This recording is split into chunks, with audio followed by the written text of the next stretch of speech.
Сәлеметсіздер ме, қалайсыздар, оқушылар? Бүгін біз осындай бір керемет есеп келіп тұр екен. Шығарып көрейік.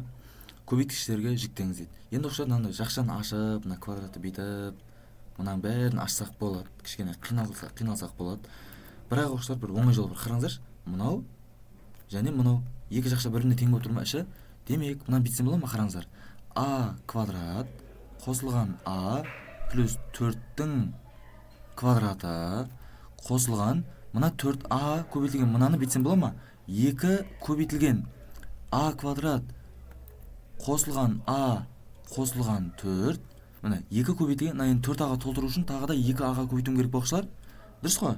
Оған қосам енді мына 3а квадратты бүйтсем бола ма? 4а квадрат азайтылған а квадрат десем болады. Дұрыс па оқушылар? Так, енді не істеймін оқушылар, ары қарай енді не істеймін? Енді бүйтсем бола ма? Мынаны қараңыздар енді. Мынау x-тің квадраты қосылған 2x y қосылған y-тің квадратына келіп тұр ма? Мынау x квадрат қосылған 2x y қосылған y квадрат деп отқан не ол оқушылар? Ол x плюс y-тің квадраты ғой, формула бойынша.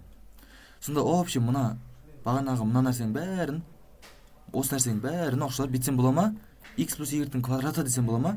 Менің x деп отқаным кім ол оқушылар? X деп отқаным мынау. X деп отқаным мынау x квадрат. Сонда x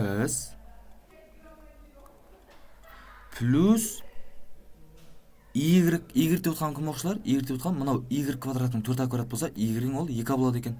Түсіндіңіздер ме оқушылар? Мына осының квадраты азайтылған соңында мына минус а квадрат. Көрдіңіздер ма? Иә, енді бұл тең болады сонда. Так, мына жақшаның ішін реттейтін болсақ, а квадрат қосылған 3а қосылған 4. Осының квадраты минус а квадрат. Енді қараңыздар, мынау x квадрат минус y квадрат. Олны ашатын болсақ қалай болады оқушылар? X квадрат минус y квадрат ашатын болсақ, ол x минус y көбейтілген x плюс y. Енді x минус y деп отқаның ол тең болады. Мына x-ің бірінші а квадрат плюс 3а плюс 4 болса, x-ің минус y, дұрыс па? Оны көбейтесің енді x плюс y-ке. Так, сонда бұны ықшамдайтын болсақ, соңғы жауабым тең болады екен. Бірінші ақшам қалай болады оқушылар? Бірінші ақшам, мынаны ықшамдайтын болсам, а квадрат қосылған 2а қосылған 4. Келесі а квадрат қосылған 4а қосылған 4 екен. Енді мынаны ары қарай ықшамдайтын болсам, бұл тағы да тең болады.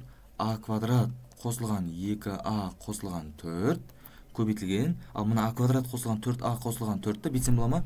а плюс 2-нің квадрат десем болады. Сонда менің есебімнің жауабы осындай болады екен. Ол қай жауап бол? Ол С жауап болады екен. Есеп ұнады деген ойдамын оқушылар. Келесі кездескенше аман сау болыңыздар.